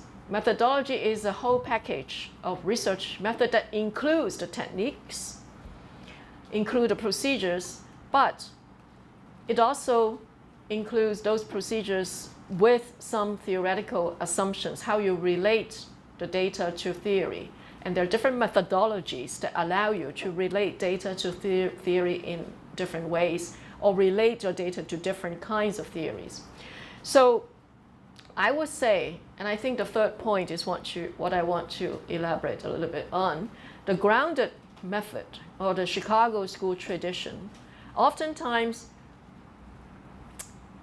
people using that method, the grounded theory method, theoretically, they will be using or invoking or elaborating what we call symbolic interactionism. The reason is quite simple, because in the fieldwork process, they pay a lot of attention to interactional level reality. For them, for this whole school, what is society? Society mainly is about interaction. There'll be no society without social interaction. And that is the main level of analysis that they tackle through observation, through participant observation. That's why they send people to like a library or to a hospital ward to examine, to look at patient-doctor relation. By the way, medical sociology is one of the major fields in sociology that have consistently and for a long time relied on the grounded method to understand doctor-patient relationship, which is a big topic for medical sociology. So it's very micro because they are mostly interested, and I should say, in most cases, only interested in the interactional level. So for instance, we have recently, one of our sort of recent graduates at UCLA, he got his first job at U of Chicago. He is now moving on to Stanford University, who has written a very really nice, fantastic, beautifully written book using grounded method that I recommend. I use it in my own class. Is about, it's called Forest Book. What is Forest Book called? It's about LA, homeless people and their relation with the police. I will give you the topic. It's like What's down Forest. What is the name of the author? Forrest Stewart. U of Chicago, still listed as U of Chicago, but is moving to Stanford immediately. He has written a book about Skid Row, which is this homeless area in LA, and how homeless people are being controlled or managed by the LAPD, LA Police Department. And it's about their interaction, fascinating discussion. But most of the book talks about that level of reality. Some background chapter on the police force and whatnot, but it's not into the explanatory analytical framework of the study. That kind of book, he already is better than most because he just not look at the homeless. He looks also at the police. So you have these two groups who are all usually divided. If you become a member of the homeless, it's very difficult for you to also do field work alongside the police, because you'll be considered the enemy of the other side, to them rather than us. But he transcends that boundary in his field work, so he was able to give us both views, why the police are treating, how they see the different categories of homeless people, and how the homeless people also devise some behavioral norms, patterns to avoid, sometimes to subvert the police. So he is really interested in the meaning construction and the interactional order. What the police does will trigger what kind of reaction, how they avoid the police, the tactics. So it's a social interactional level. That is his whole picture. He doesn't try to go beyond that neighborhood of homeless people, beyond what he can directly observe, which are the police action and the reaction of the homeless. to look at what is outside the directly observable, the forces and the processes, the structures and the institutions that are outside this directly observable interactional order, but impact on the interaction. So when you go outside and try to understand the interactional order by not just thinking about how people make sense of each other, that is why symbolic interactionism. What kind of symbol do they construct? What kind of meaning? What kind of motivation? What are the rituals that allow them to interact and stay in the same neighborhood? That's the Chicago School. But once you go outside and try to see why this interactional order, why this kind of culture, and by appealing to larger forces that have to do with state funding for police, with past history between the police and the homeless people, the violence that have been, and some of the organizations that have emerged in the past 20 years that explain the particular style of policing. The NGOs in his book, he didn't elaborate. He mentioned it, in like a backdrop chapter. But he didn't build those actors into the interaction between these two groups. Once you go outside the interaction and try to capture not the directly observable, you are already in the terrain, in the domain of extended case method, which is because you go outside the micro case and try to understand that micro case by appealing to the macro political, economic, or legal forces that shape your micro world. So that's a basic fundamental methodological difference. Why did I say methodological difference? Because inherent in these two approaches are theories about society, theories about what sociology is about, theories about what constitute adequate explanation of the social world. For the symbolic interactionists, their society is at the interactional level. For them, society is the aggregation of interaction. There's no structure, there's no institution in their analysis. Because that's the basic approach to the world is the micro is the entirety, the totality of society. Society means that interaction, that constantly reproduce daily occurrence by the, and it's true in a sense, because what is society? How do you point to society without that level? The problem is they stay at that level, whereas for extended case method, they capture that level. You don't avoid that level because without it, there's nothing to see, and there's no reason for fieldwork. For the extended case method, you have to enter that interactional level. That's why you have to go into the live world of our subjects and can't take them out to your interview room.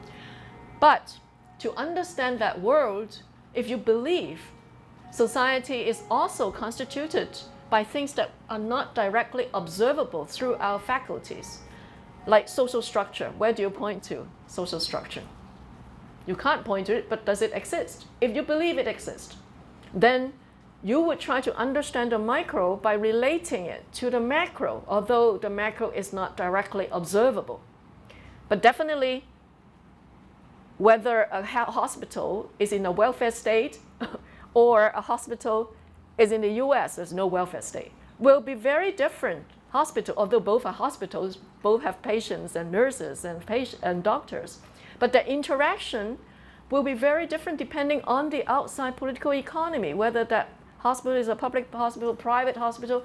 I'm sure some of you have been to both, and you'll see as patients how different you are treated. Going to a public university as opposed to a private university is also very different. And because of the economic system in which they are embedded are different. So if you believe sociology of society encompasses not just the interactional level, and that the interactional level is actually affected by something bigger and outside the face-to-face human interaction, then you would try to explain your ethnographic finding by something larger than the ethnographic field site. And that is when you begin to do extended case method, and that is why the extension, what is extended, It's from the case you make all sorts of extension. Now in this article, he doesn't talk about the different types of extension. There are other articles we can talk about, and I would try to use my work to illustrate what are the extensions. But the fundamental difference here between the Chicago School and extended case method is to what extent you confine your analyses to the social interactional level and the kind of assumptions about society that comes packaged with that kind of choice. And in that sense, these two are methodologies and not just about techniques, because in terms of techniques, if you observe two sociologists, two ethnographers, one doing Chicago School, the other doing extended case method, by looking at what they do and how they behave in the field, you don't see any difference. Because it's not in the data collection techniques that they differ. It is in how they use the data they collect through the same techniques and how they build knowledge using the ethnography. And also some hidden differences in terms of how they do sampling, which I'll talk in a minute. And the things that happen in the head is not in terms of their behavior that you can distinguish these two traditions. Please.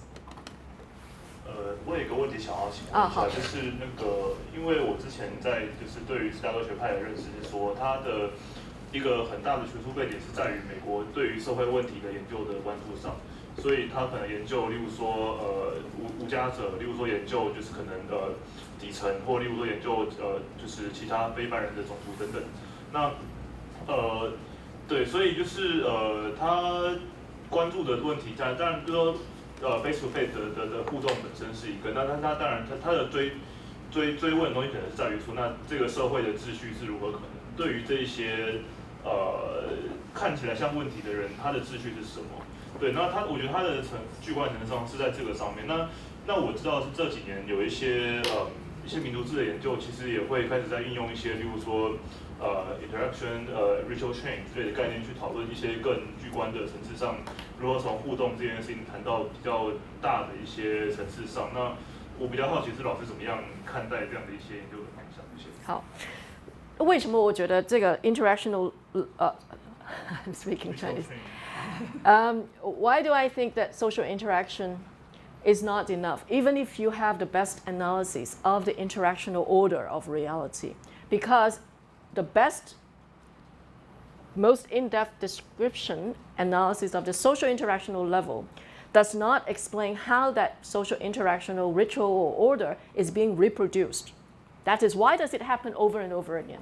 You can explain, okay, well, the police do this, and so the homeless people know, how to avoid, and then they maintain, both sides maintain certain social order, as you said. Because they learn how to decipher each other's meaning, they've learned how different actions would trigger what consequence, and therefore they can resist in their own way, find behavior to bypass or to overcome police action. Okay, that's fine. But why is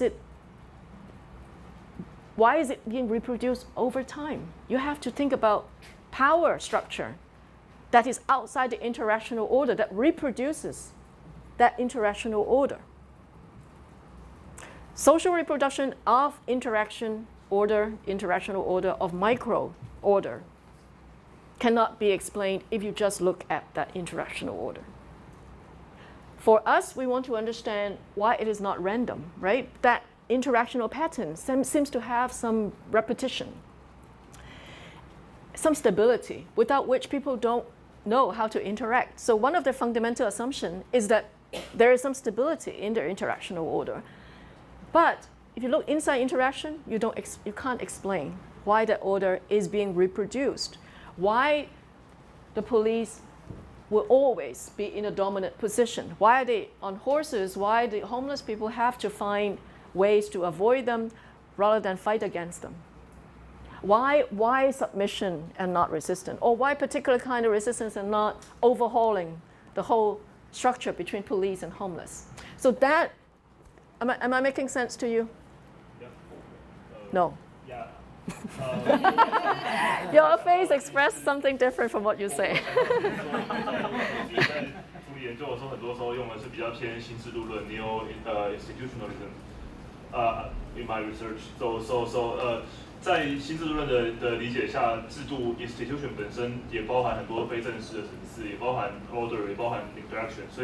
所以我在想说，其实在这上面是可以讨论说，那就算我们在extended cases 上关注 institution 等等的比较具观的东西，但除了一些就是可能正式的规则之外，那这一些非正式的可能是规范性的一些互动上，怎么样去连接到民族志的一些方法，其实是一个可以再更细致化操作的东西。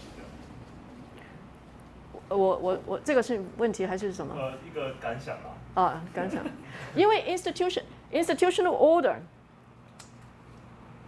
的话，我会继续再问的就是这个 institutional order 是怎么样being reproduced。你一问到怎么，不管是 interaction or institutional order 的 reproduction 的时候，你就一定要超越你那个 institution 也好 ，interactional 也好的外部。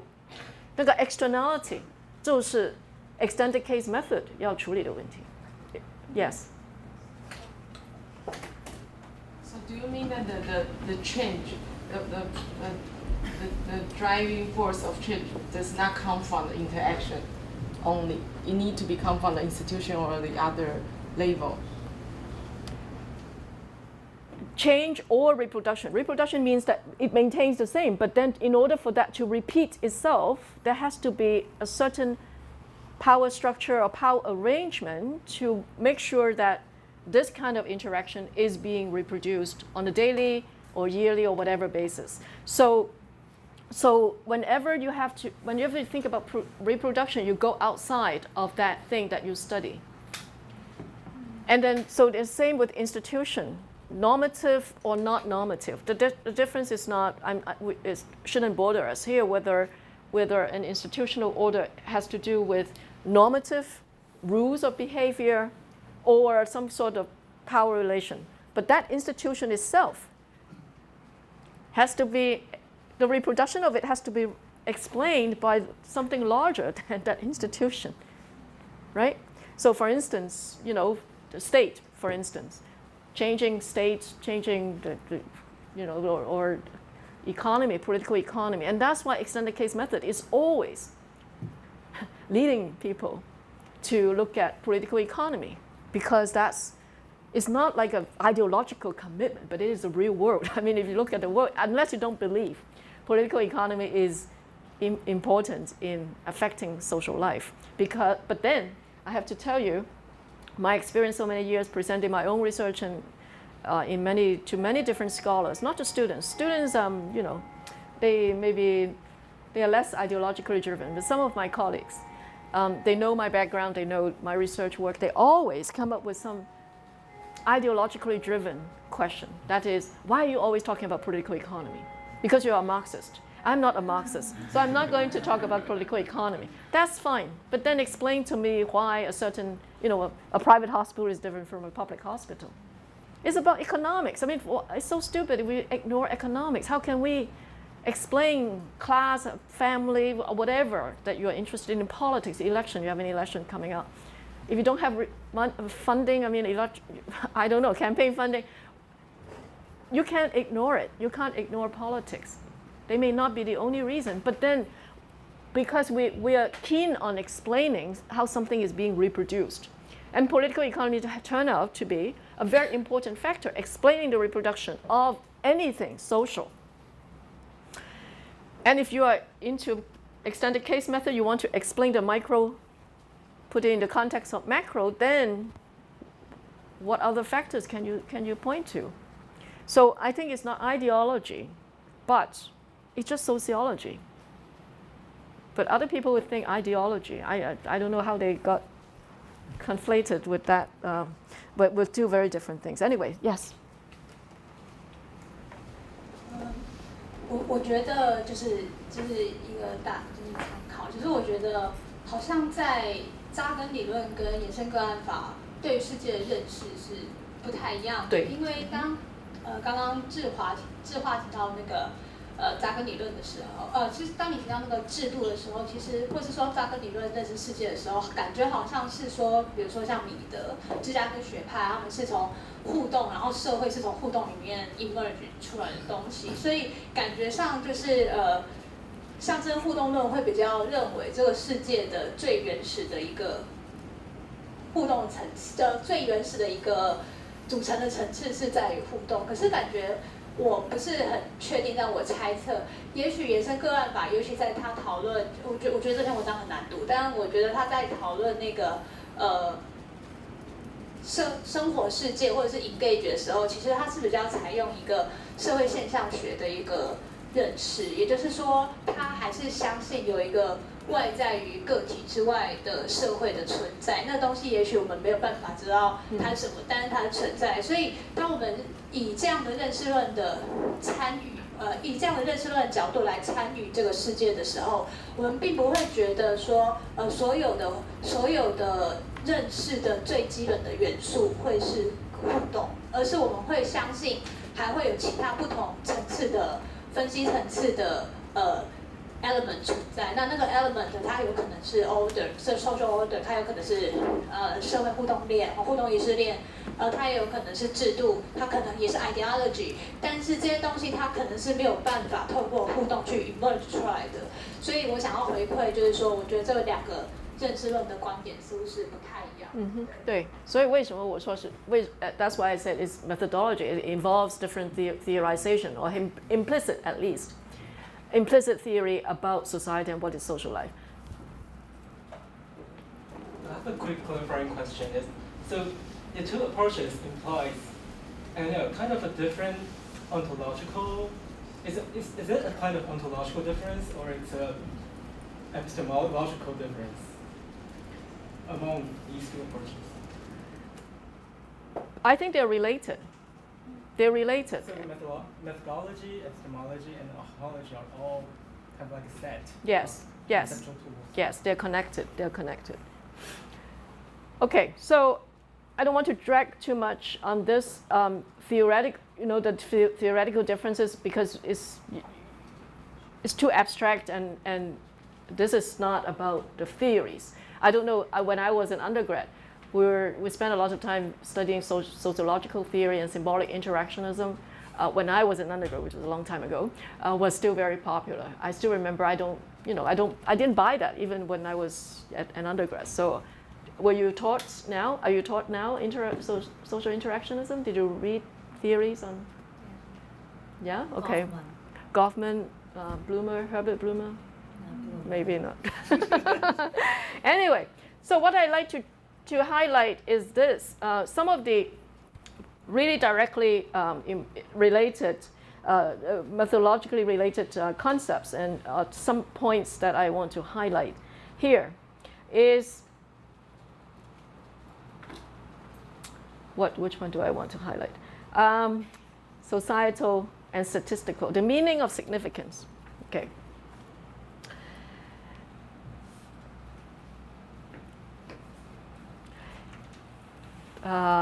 Okay, let me, sorry, I think in the interest of time, let me jump a little bit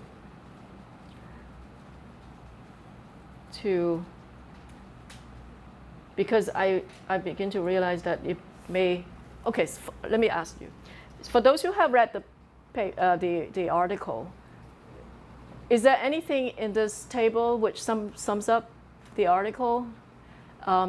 Anything in the table that you don't get, instead of me going through every single point?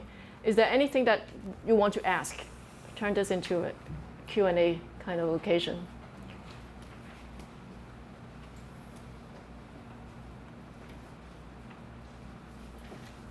It's not an easy piece, especially for people without much background in either of these. But I think he explains pretty well. It's just that if there is some burning question regarding this table, we can talk about it now. If not, we can come back later. Yes, please. 他在对于跟扎根理论比较的时候，他提出了一个叫做社会显著，就是 societal significance。可这个东西到底怎么判断？这我觉得这是一个非常主观的，看起来是一个非常主观的感觉。什么是很主观？societal societal significance。我们怎么去辨认这个 societal significance？ 操作或辨认这个东西。Say that again。操作。就如何去操作或辨认说是有这个 societal significance。I think what he meant was compared to grounded theory, statistical. Okay, statistical significance. You understand, is basically what we mean by generalizability in the social science, which is the sample. Here, actually, that's why I was feeling like we should come to talk about sample. Maybe I should do this now. Sample. Significant. So we mentioned you want to find something that is significant. You don't want to just pick anything. So what is significance?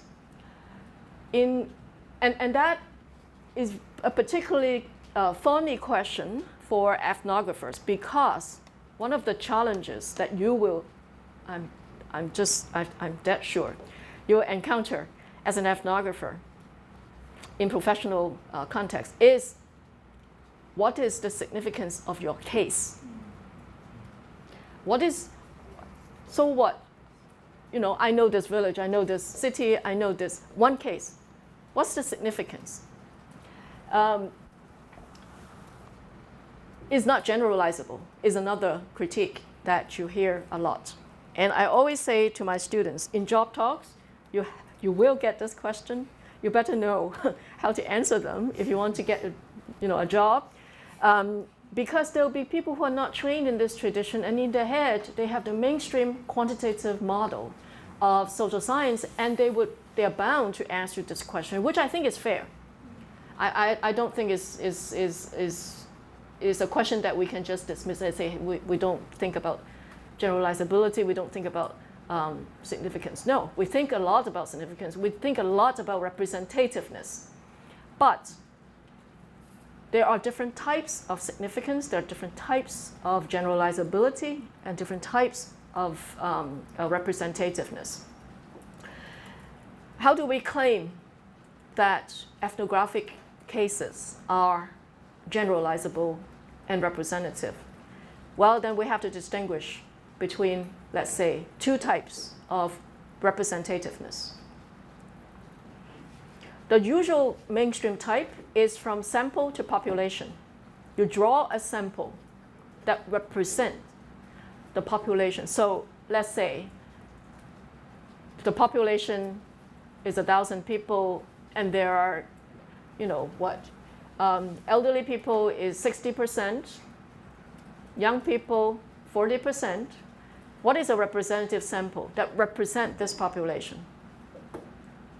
It will be a sample that bears the features, the attributes of your population, right? Is that how we understand statistical? This is statistical representativeness. So when you do a quantitative study, a survey, you try to assemble a sample that reflects the population, and therefore, by studying the sample, you can say something about the population. This is statistical representativeness. You generalize from sample to population. That's what we learn in undergrad, Method 101. But in ethnographic study or qualitative study, we are not talking, because our N is very small. We don't do that kind of statistical sampling. We don't talk about, we don't seek statistical generalization or representativeness. What we seek, our sample is what we call theoretical sample. We sample by concept, by theoretical proposition that explain things. So for instance, if I think age is a theoretical category that helps me to explain what I observe in the field, I sample during the course of my fieldwork. I try to observe how age would have an impact. So I may spend time with the elderly, equal time with the elderly, and equally with the young people or anywhere in between. Regardless of whether the community, the site that I'm in, regardless of the distribution of older people or younger people. Does that make sense? If age is important, then no matter how small the number of elderly people as opposed to young people, maybe just 1%. I spend equal time with the elderly, the 1%. I spend equal time with the 1% of the population because I think age is important. The same with gender. If I think gender is important in explaining shop floor dynamics, then I observe men and women equally. I spend time with both of them. Instead of saying, oh, it's all women factory, only 1% is men, then you ignore the men. No, because theoretically, gender is the category. So you sample, your sample is a theoretical sample. That means you examine gender, you examine age, and you pay equal attention to them regardless of the numerical distribution of older people or young people or men and women. Does that make sense to you? So in terms of sampling, you have to think not in terms of statistical sampling, statistical representativeness, but think in terms of theoretical sampling, theoretical representativeness. And the significance of these two methodologies is that for the grounded theory, they usually will look at cases and their prevalence in the hospital or in the site to determine what they sample, and therefore is statistical.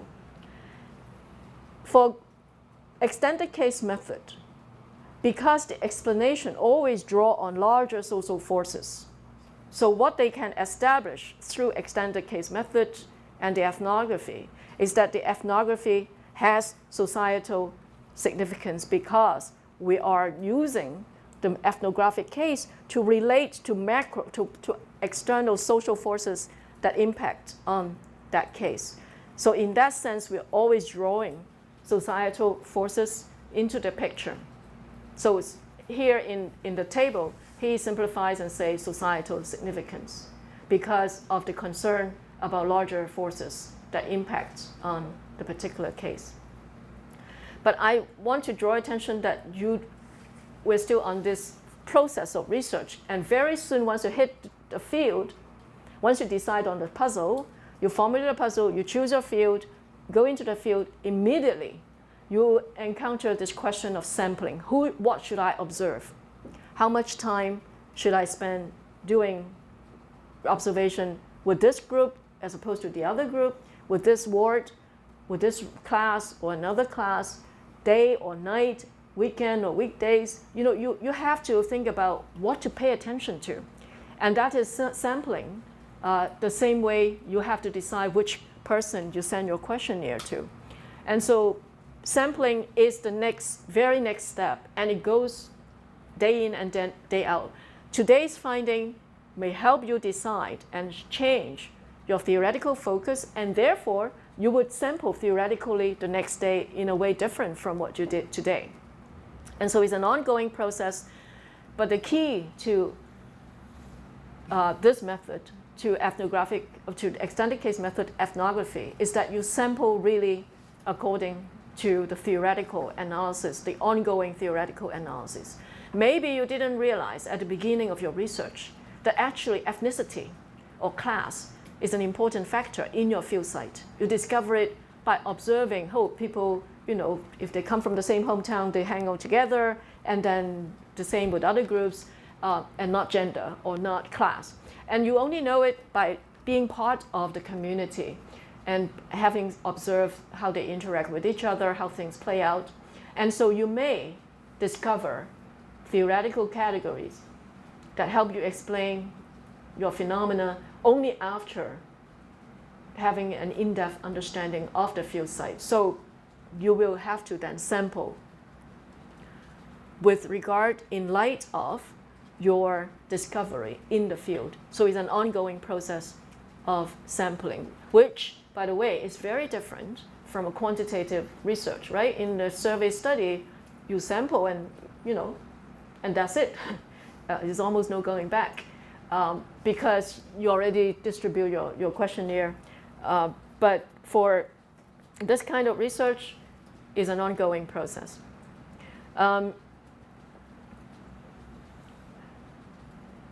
So the rest are just some examples that we'll talk about in the 3 books that I have written. One is gender, the other is regional political economy. In my second book, the Rust Belt and Sun Belt book, is about regional political economy as very different cases, and I try to sample, within the national Chinese political economy, 2 extremes. One is the Sun Belt, which is the dying part, and the Rust Belt is the dying part, and the Sun Belt is the rising part. One is socialist, state socialist, the other is the most capitalist part of China. Same with types of capital. I have to, sample not by nationality. There's a whole story about how I come to realize that capital, we can't distinguish capital by Chinese, Indian, or European capital, which is the normal way for official statistics, where that company is headquartered. If that is headquartered in India, in China, then it becomes Chinese company, Indian company, and whatnot. And I realized that I started with those, and then realized that that's not explanatory of the different behaviors of these companies. And then I have to redo my sampling and rethink types of capital, not according to nationality, but according to something else. And that's the whole theoretical project of that book, and how we'll talk about how I reconstruct the types of capital based on fieldwork. But anyway, this is very important, theoretical sampling. Do people get a sense of what it is? Yes? I'm a little bit confused by the division between the statistical and societal. What do I say? Because you mentioned we use the same techniques in the field work. So it is same for us to frame a question, to ask what we curious to this reporter. But if I have a different focus on the theoretical significance, how can I have the same technique? How can I frame the same question towards my field work? Like, if I have 2 categories, the old people, elderly people, and the young people, so I may have the question focusing on the age issues, focusing on the gender issues. But if I take the other approach, and I don't have this, I have another, I have an alternative category of my thesis. But so I will have a different question to these people. Yeah, you can ask different questions, but it's still asking questions. When I say technique is the same, I mean you're still doing interviews, you're still talking to people, you're still interacting with people. So in terms of doing the field work, in terms of immersing yourself into the field, interacting with people while you collect data, that process is constant, it's the same, whether you're doing Chicago School or extended case method. It's the same technique of doing field work. No? 不明白吗? You think more and then come back to me if it's still not clear. Yes.我比较想知道，那我想知道，像刚刚在 sampling 那边的话，如果我们要怎么去 pick 这个，就是怎么去选这些 attribute 说 mechanism 出来说 which is important。好，this is a very great question, and that's why, as I said, you need to read the literature, you need to read theory from the very beginning, because the way we deal with theory is that we choose good theories, but still these theories, no matter how good they are, how insightful they are, they still can't explain what we want to explain. But you have a hunch that they are in the right direction, and you choose them, and you look at what they lead you to look at. Sometimes it's not one theory, and this is another misconception.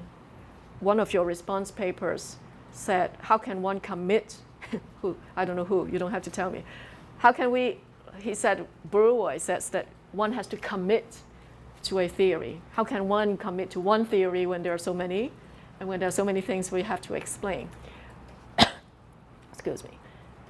It's a commitment to theory, not commitment to one theory, that is important. Commitment to theory means that you always try to look at what others have proposed and try to figure out, because why do we do research if the knowledge that comes from the research applies only to our study? And that is why you're in graduate school to read a lot. Why? Because we believe, and I myself believe, and I've used them, that other people's research have relevance for us, and that's why we read broadly. Sometimes you can't have a theory that gives you all the necessary concepts, that all the necessary mechanisms to explain to yours. Sometimes, or even in sociology, reading widely, you can read cultural analysis, you can read political science, economics, and try to use, and the most innovative research always involves the researcher trying to integrate things that are very far afield, that people haven't thought about because they think it's another field. The guy who studies families but use economics. Nobody think about family as an economic unit or economic, transaction. But he does, and it's true. Part of the family does have that kind of behavior, that you could use economics theory to understand part or some of family dynamics, but not all. So the key here is to read and try to get from the literature relevant ideas that to start your research. And once you're in the field, you have to be open to what the gaps between the existing theories. This is what the chapter emphasizes. How do we reconstruct theory? By paying attention to gaps in the theory and the case that you are observing. You may not know your case, or may not have a conclusive definition of your case from the beginning, but that's why it's an ongoing process of digging deeper and getting more understanding. And as you do so, you may need to bring to the table different ideas from other studies, or there's no one single theory that could, that come packaged readily for you to apply and say, oh, these are the gaps, and then that's how I contribute to reformulate it. But the basic idea is that you have some theoretical existing theories that you want to improve on by specifying, adding to it more complementary, additional hypotheses to make the theory better. Or sometimes to change some of the mechanisms that the theory has proposed. Under certain circumstances, those mechanisms don't work. What are the mechanisms that would work? Specify the conditions. So how do we know? How do we sample at the beginning? What are the theory that we need to sample? Then it comes from the literature. And sometimes from your own understanding of the subject. You can create, that's why concept has to be formulated, has to be formed. We have a process called concept formation, which basically begins with labeling something, labeling a phenomenon, and then develop dimensions of that phenomenon, and then develop conditions where the different dimensions would play out. I have, in my one-year course, I assigned this classic work by somebody who's long dead, and the book is so old that nobody would read it. But by the way, it's still in print, and that tells you. It's a 1954 book. How many years? More than half a century. It's Alvin Goodner's. Alvin Goodner is in my notes, in my slides. Alvin Goodner's PhD dissertation, and it's called Patterns of Bureaucracy. Extremely boring title, but fascinating. You wouldn't buy the book, both because it's 1954, but because also in those days, book titles are all boring. Nobody comes up with like fancy and interesting, topic, a title, and then the subtitle is more boring these days. But they want to catch your attention, and it reflects the market, the academic book market. You have to play the trade game. But anyway, it's a fascinating book because I could always use it to help students understand how to form concept. What the book does is to say, hey, Weber has a concept called bureaucracy. Great concept. And Weber has a theory about bureaucracy, great theory, but it only captures one kind of bureaucracy. That's why it's called 3 Patterns of Bureaucracy, the title. It means the book suggests that there's not one type of bureaucracy, there are 3 types of bureaucracy. And it's basically a study based in one mind. It's a mind that has the surface and the mind, the ground, underground. And like any company, it has multiple rules. What Gunnar has done was that he observed, and actually, there are different types of rules. Not all of them are punishment-oriented. Now, bureaucracy, in Weber's conception, bureaucracy are rules that is a chain of command. The top people set the rules to guarantee incentives, who get punishment, who get rewards. It's rational to enhance the efficiency of the organization. So that's a classic theory. He began there. Gunnar began there. He didn't toss the, oh, this is useless, but already somebody said it. No, he began there. He went in, and what he observed during his fieldwork was that, well, actually, not all rules are the same. How are the rules different? He realized that some rules are proposed by the workers. That is, people who were supposed to be controlled by the bureaucracy wanted more rules. That is puzzling. Why would you want more rules, like university want more rules to control you? It doesn't make sense. And then there are rules that both management and workers want. And then there are the third kind of rules that people ignore. They are there, but nobody cares. From those observations, using bureaucracy, sticking with bureaucracy as the key concept, he said Weber overlooked that there are actually different bureaucracies. Different rules. Some rules advance the interests of both the subordinate and the superior. Some are punishment-oriented because only the manager, the people with power would benefit, would advance, the rules are advancing their interests, and therefore people hate it and are contested. And then there are other rules that exist there just for show because it enhances the legitimacy of the company. And nobody really, the company, they don't enforce it, workers ignore them. So by doing so, the table, which in the slides, shows how he build concept, he give names, he label each bureaucracy, each type of bureaucracy with a name, and that's a concept that he forms by examining the data, the variation of rules that he observed in the fieldwork, using bureaucracy as a concept, name the phenomenon, and then the table shows you the several dimensions that he used to establish the 3 types. It's 3 types, but the same set of questions divide the rules into 3. Like who initiates the rules? To whose interest does the rule serve? So on and so forth. So the detail you can look at the table. And again, the table sums up the process of concept formation because he gives you an example. What did he see? He saw this, and that's why this is in this dimension, I call this dimension so and so. So it's a very good example from data. Is of course stories, who is fighting with whom, which goes into your field notes. That's what we do. But when you write your field notes, you at the same time, you value add to your field notes. You already conceptualize what does this event, what does this verbal fight, what does this conversation, this exchange that you observe in the field mean conceptually? Label it, give it a name, like what Gunnar does. He named this mock bureaucracy, representative bureaucracy. Representative bureaucracy are those rules that representative or participative, it means that both upstairs and downstairs, the powerful and the powerless, want it.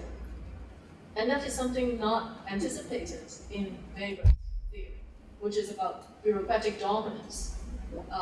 about the inevitable dominance that comes with bureaucracy, and therefore iron cage of bureaucracy if people are ready.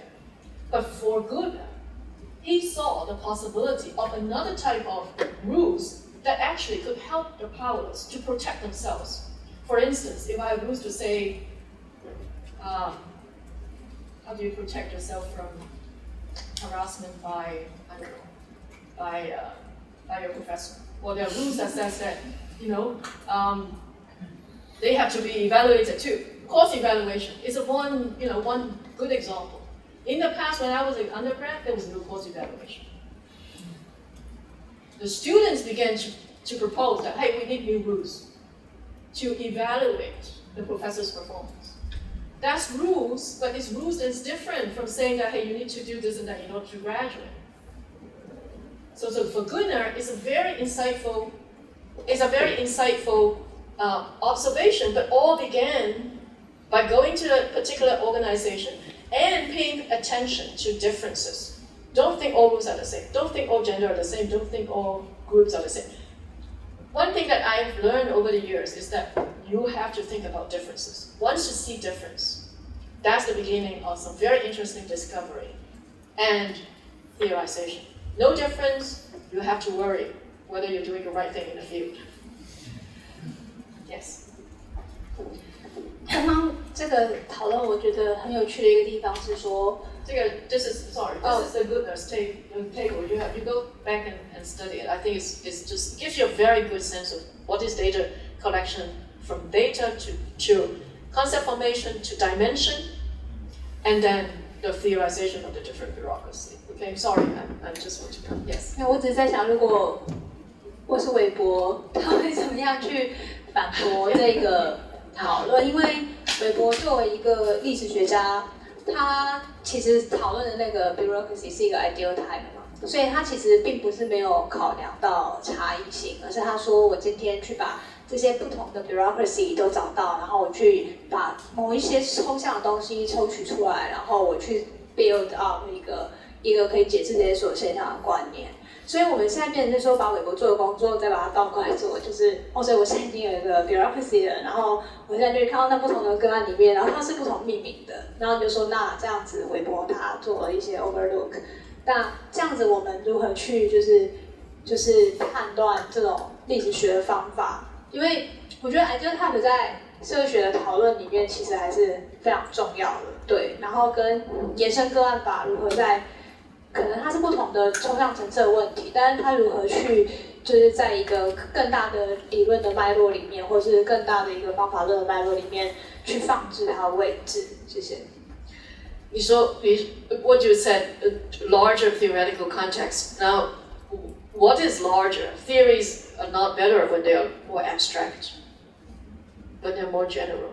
I don't think theories are assessed by how general they are. Sometimes most general theories are not very helpful.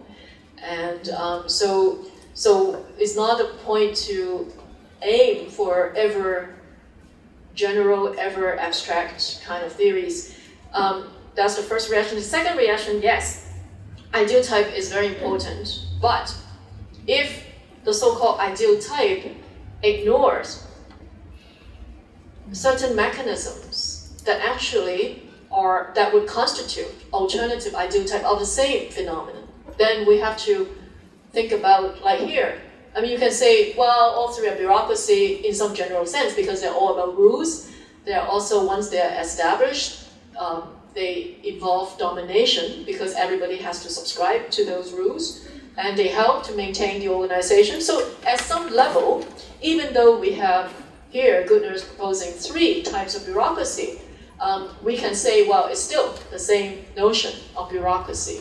But I think the contribution here is by focusing on or multiplying the number of ideal types of bureaucracy, we avoid the singular notion of bureaucracy and the singular theory that make this ideal type of bureaucracy possible. That is, this ideal type that Weber has comes with certain assertion of nature and mechanism of bureaucracy that Goodner shows to be multiple rather than singular. And so I think if you read the book, you realize what the contribution specifically is about. But I think it opens up all kinds of interesting questions. As to, some are more philosophical than others. For instance, is modernity, is modern society with a pervasive presence of bureaucracy as a fundamental form of organization, is modernity the kind of iron cage that he himself, Weber himself, is worried that we have no way out? Or actually, if there are representative bureaucracies, then maybe our understanding of modernity will be quite different. But what I want to illustrate here with this example is the process of linking data, conceptualizing from data, forming concept not every time from nothing.